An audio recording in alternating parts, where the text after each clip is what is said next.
Hey there, I'm Ashley, and this is New Day with Ashley. If you're looking for inspiration to make a difference and create lasting impact, then you're in the right place. Get ready to be encouraged by the stories of my guests who have taken risks, overcome challenges, and created opportunities. It's time to make the most of your new day.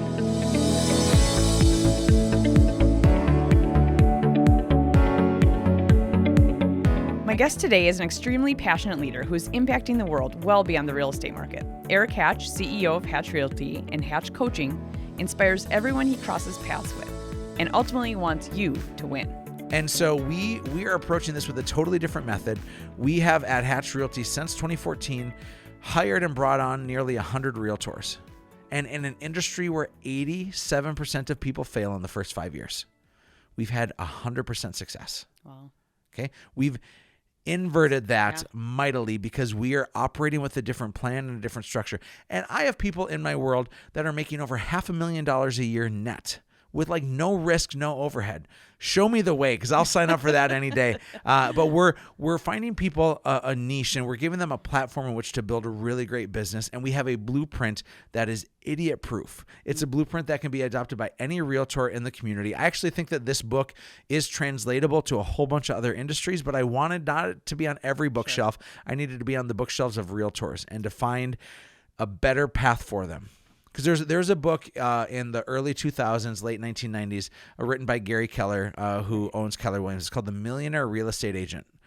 It was the first blueprint and the first book that everybody grabbed onto and said, if I do this, I'm going to find my success. And most people did. I followed that model. And sure enough, what I built up to a certain point was built on that model. But I've recognized as somebody who's been in it for the last decade that there's a better way. And that we need to figure out not only how to grow business, but even more so how to grow people. Right. And that's the story of this book, Ashley. That's why I think this is hopefully going to be on every bookshelf of realtors in the United States and throughout the world is we have a proven plan that's been executed not only by Hatch Realty here in town, but by some of the top real estate teams and professionals in the industry. And you don't have to grow something big to have something incredible. In fact, this is designed to grow something small and awesome, and then you can choose to go big if you want.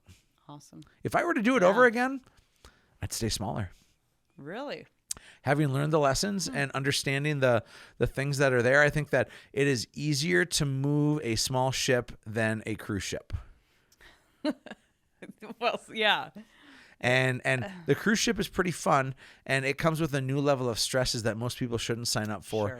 And sometimes you're just in that messy middle. I wouldn't change what I'm doing for the life of me, but if I were to do it over again, I've learned some lessons. Sure. And I think that most people who are looking to grow something big in real estate, they can do so by actually focusing on a small business and then from there growing big. The mistake that I made is I just went big and I didn't think of small first. Okay. Yeah. Mm-hmm. So I was going to ask any advice or good advice that you've been given before starting your business,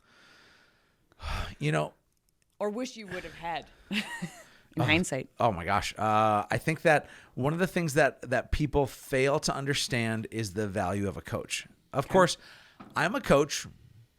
Makes sense that I'm going to say that. You're a fitness coach, right? You coach people and you've worked with people. And for somebody to reach their fitness goals, well, guess what? Bringing somebody on board who's already been there, already helped dozens and dozens of people like them is one of the quickest ways for you to achieve your goals. And I hired a coach right away. But the mistake that I made is I didn't hire enough coaches. Okay. I ingrained in some masterminds. I got connected with people, but looking back, like I could have shaved off years of learned experience that I had to go through by hiring more coaches. I have a buddy who is also a coaching client, and he's grown a really big business. His business right now is, he'll make about $6 million this year in GCI, gross commission income. Of course, he has expenses and everything else, but he's probably going to make $1.5 to $2 million this year. Okay. Awesome. I mean, that's an insane amount of money, right? And when he got his real estate license, he hired a coach before he even sold a house. Smart. Yeah. And if you think about it, like most people, you pay a couple $1,000s to get your real estate license, then you go into it, and then you're hoping to get commission, and it takes a while to find your rhythm. But he said, if I wanted to open up a coffee shop, I'd have to lease a space, I'd have to buy all the equipment, I'd have to buy all the coffee, I'd have to buy all the food, I'd have to employ all the people before I ever made a dime on coffee. And he said, maybe I should do that with my business. Is I need to invest in my growth far before I have the cash and the capital to do it. And so he did that. And now in the last 5 years, he's gone from being a brand new realtor to this year will keep $1.5 to $2 million in his pocket. Wow, so that's a good investment. Yeah. So my advice to anybody, my advice to younger Erik would have been invest in more coaching. Sure. Yeah.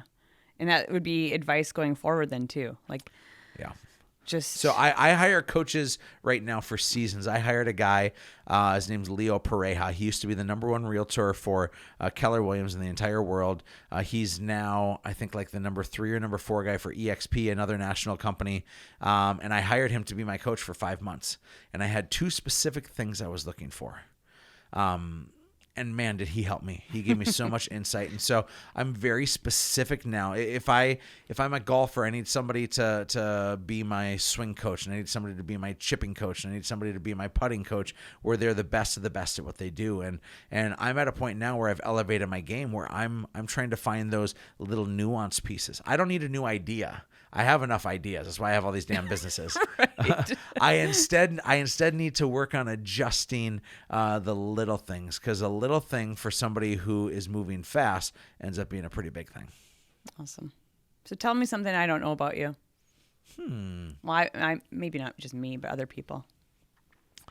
I didn't know you were such a good golfer. Oh, I'm not. One. Oh, no. Oh, really? It's all talk. Oh. It's all talk. I golf a lot. Maybe we could golf together then. I am a golf fan. I shoot in the 90s. Okay. And so I'm a bogey golfer, and I'm really good at buying drinks and having fun with that. Okay. Something people probably wouldn't know about me. What's interesting is if you're, and I'm even listening to myself here, it's like, okay, I can talk about these accolades and accomplishments all I want. I am massively insecure. More than you would ever believe. Sure. I'm not faking it right now. I am as confident as the day is long, because you're asking me questions about the things that I'm good at. Okay. I can also tell you answered about your failures. Yeah, you know? and those are big, and I'm yeah. living in them again, and I have to live in the wake that I create. I am more comfortable, and I get more joy in talking about weaknesses. Okay. And vulnerabilities and failures. And I've had the privilege of doing 2 TED Talks, and I did them both 2015, 2016. My first TED Talk, I talk a lot about in the book, just the things that are there about the importance of vulnerability and transparency and going through those hard times. And for me, I'd much rather talk about all the places in which I've messed up. And I had a group of people out. We were doing an executive retreat this last weekend, and had a group of people out to my lake. And we just asked one question around the campfire for 3 straight nights. And it was, what are you struggling with the most right now? Nice. And that created a better community than talking about all the areas of where we're crushing. Sure. And so, Ashley, that has my heart, is to actually talk about, hey, here's where I'm really struggling right now. Like, right now, I'm struggling with my health more than I have ever. I'm at my highest weight that I ever have been, and I don't like who I see in the mirror. Okay. And I can give you all the reasons as to why I've fallen short, or why I've eaten poorly, or why I haven't worked out like I should. I can give you all those reasons. But ultimately, I haven't made myself a high enough priority. Sure. I have chased after other things and other people, and I've now just seen that this has caught up to me. And so, talking about those kind of things, you may say, well, and it's easy to talk about, hey, I wrote 2 books, I have a bunch of businesses, I'm living this great life, and all those are true. But the other piece of me that is also true is I'm radically insecure. I'm completely broken. You're human. I am a working contradiction every day. But human, yes. But people need to understand that if you can look to say, I want what that person has, you have to understand that it's not all shiny. Right. It comes with all of it. Yeah. Right. Yeah. Yeah. Making yourself a priority though, really. I mean, because I can tell you just want to serve. All the time. Until it becomes a fault to forgetting to serve yourself. What is it? The flight attendant tells you, sir, please place your oxygen mask on first before helping the person next to you. You can still play for that person next to you, but you got to help yourself too. Yeah. Preach. Yes, ma'am. Yeah. Well, Erik, I feel like we could talk so much. Keep on rocking. Yeah. I mean, you have so much wisdom. Oh, thank you.